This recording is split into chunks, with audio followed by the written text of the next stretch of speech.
Welcome back to Silent Conspiracy, where India's darkest unsolved mysteries emerge from the shadows. Picture this: between June 1989 and February 1990. Kolkata's sleeping homeless population became the hunting ground for a predator whose weapon was as primitive as it was devastating.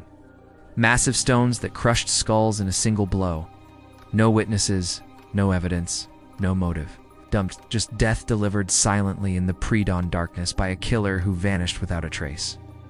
Tonight, we unravel the chilling saga of the Stoneman, a phantom who terrorized two of India's biggest cities and remains one of the country's most baffling unsolved serial murder cases, the Mumbai Prelude.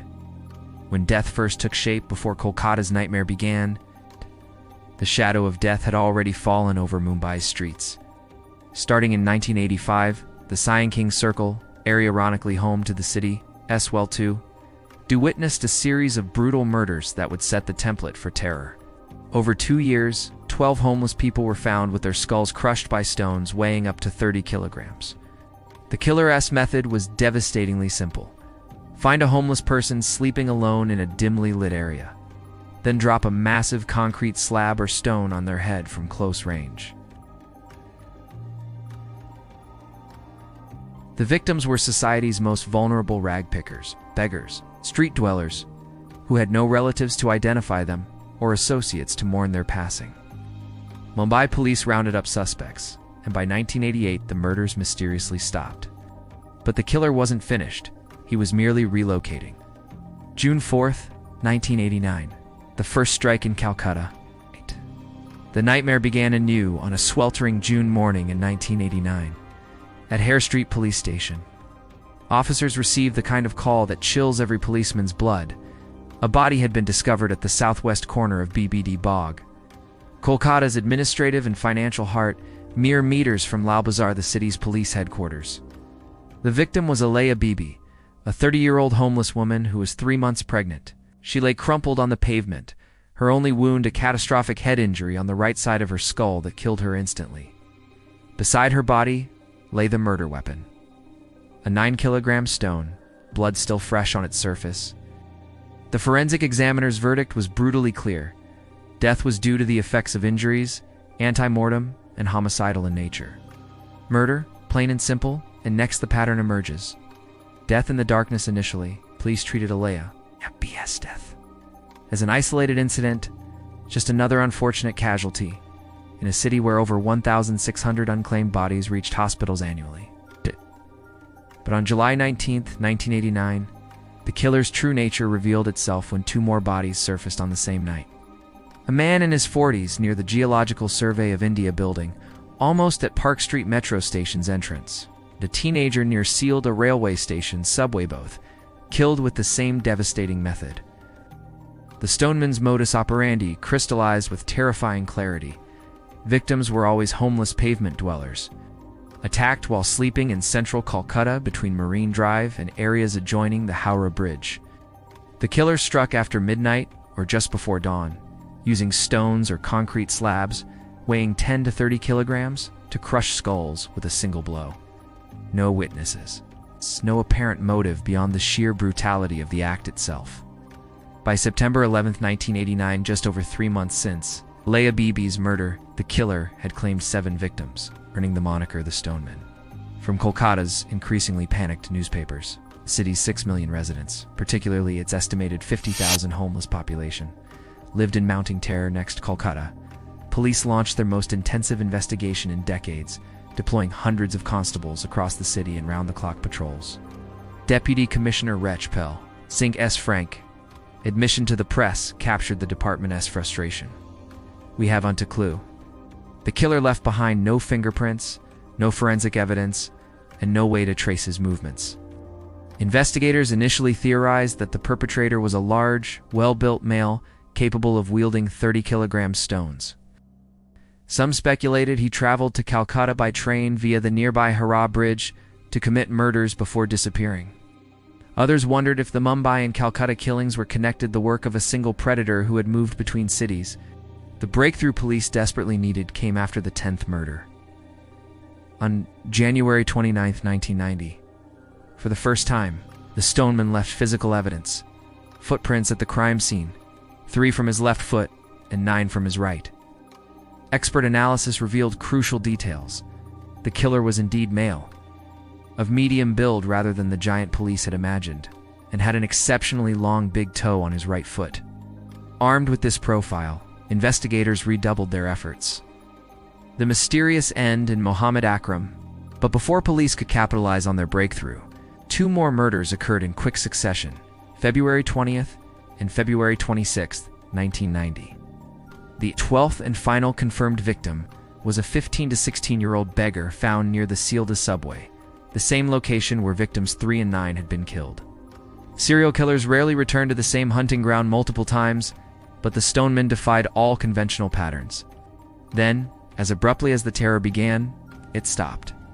9 months, 12 confirmed victims, and dozens of traumatized survivors later, the Stoneman vanished into Kolkata's urban maze. The investigation's most tantalizing lead involved Mohammed Akram, a man police described as a lunatic, who claimed to have survived a Stoneman attack. However, Akram's thin build made it unlikely he could wield the massive stones used in the murders, and his account was deemed unreliable.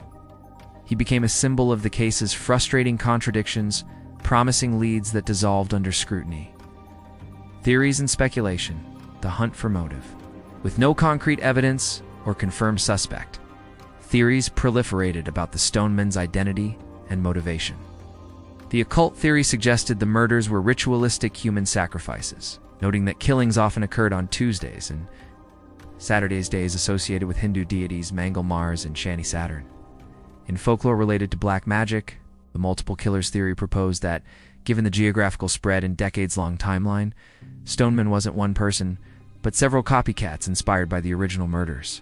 This theory gained credence when similar killings appeared in other Indian cities: Guwahati in 2009, Kolkata in 2013, and Sagar in 2022. The police insider theory, popularized by the 2009 film The Stoneman Murders, suggested the killer might have been a rogue police constable who understood how to evade detection. This theory explained the complete absence of forensic evidence and the killer's intimate knowledge of police patrol patterns. The cultural impact, fear and indifference. The Stoneman case exposed uncomfortable truths about Indian society's treatment of its most vulnerable citizens.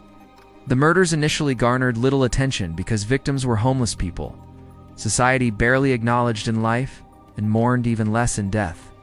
As one Los Angeles Times reporter noted, the killer chose the perfect victims in Calcutta's crumbling city: helpless beggars, lunatics and rickshaw pullers who shared their muddy concrete beds with the city's rats, garbage, and disease. Yet the case also demonstrated the power of media to transform local tragedies into national concerns. Newspaper coverage eventually forced police to take the murders seriously, leading to the largest serial killer investigation in Indian history at that time. The modern echo, ghosts that won't rest, the Stoneman legacy refuses to die. In 2022, Sagar district in Madhya Pradesh experienced 4 murders with identical patterns: victims killed in their sleep, with stones or hammers crushing their skulls. In 2025, Kolkata police investigated another suspicious death when a youth was found with a brick near his head on a footpath, immediately raising fears of the Stoneman's return. Each new case reignites speculation. Is the original Stoneman still alive? Are these copycat crimes inspired by the unsolved cases? Or does India harbor multiple serial killers who target the homeless with primitive weapons, united only by their choice of vulnerable victims and devastating methodology? Nearly 35 years after the terror gripped Kolkata streets, the Stoneman murders remain officially unsolved. No one has ever been charged with any of the crimes. All cases remain open in police files. The killer or killers achieved what few serial murderers accomplish: complete anonymity despite extensive investigation and media coverage. Case stands as a monument to both police limitations and societal indifference.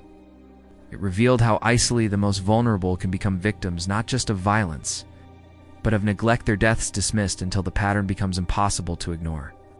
The Stoneman murders weren't just about one predator's reign of terror, or about a system that failed to protect those who needed protection most.